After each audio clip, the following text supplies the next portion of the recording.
Excited is probably the word that best describes this group. We had a very, very light training today. In fact, no one trained.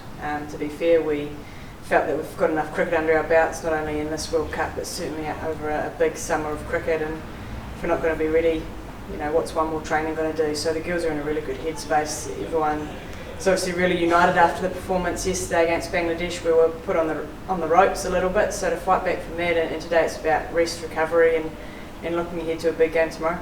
Is there anything the batting group is going to discuss after yesterday's game against Bangladesh?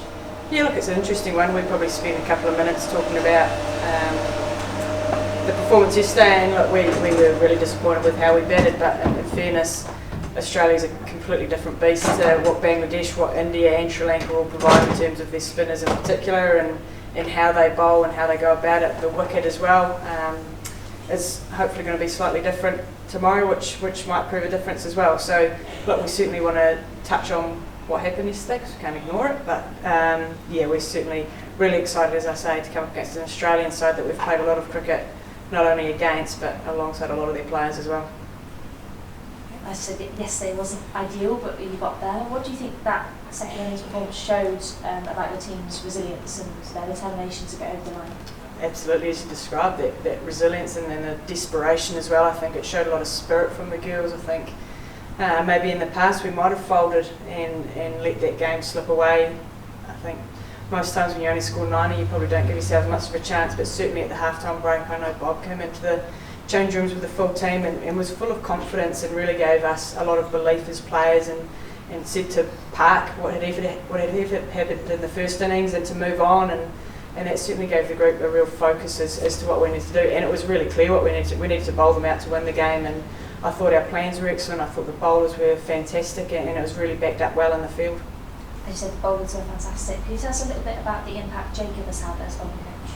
Yeah, Jake's been awesome for us. He's obviously been involved now for a couple of years and has really sort of stepped up, I think, especially with Bob there as well. He's sort of really, I guess, put a bit more responsibility on his shoulders, and he's definitely stepped up. I think he's got so much knowledge not only from his playing days but also his coaching as well, and he's grown as a coach too, which is cool to see as a player, and having been working alongside him now for a number of years, he certainly has stepped up, but he keeps things really simple, which I think is really important. I think sometimes we can get a bit carried away in cricket and complicating things with technique, tactics and things like that. At the end of the day, a good ball, top of off, hard length is a good ball to anyone. It doesn't really matter who you are. So certainly keeping things simple and working on our bowlers' strengths, and as we've seen so far this tournament, I feel our bowlers have been on the money. You talked about the team being full of confidence, and someone who always looks like she's brimming is Amelia.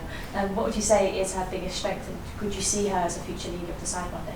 Oh, 100%. She's already a leader within this group. I think she's a very calm head for someone so young. I know she's been playing international cricket for a while now and domestic cricket for feels about 10 years, but look, she's really confident in her own ability, and I think when you've done the preparation as well, it's all good having the talent, but I know how hard Amelia works off the field, and I think that brings a different level of confidence for her, is that she can go onto the park and she knows her skills, whether it's with the bat or the ball, and most impressively with me, I've found with Amelia is her fielding. She's really stepped up the last 12 months and has worked hard on that. So having a player like her in the side who can turn the ball both ways, beat the bat and know her game inside out, I think it's really exciting, because as a captain it's great, I just chuck her the ball and say, well, what do you want to do? And she'll just go bang, bang, bang, and that's my job done, and it's up to her to execute and me just giving her that backing. So you've got players like that in your side, it certainly makes my job easier.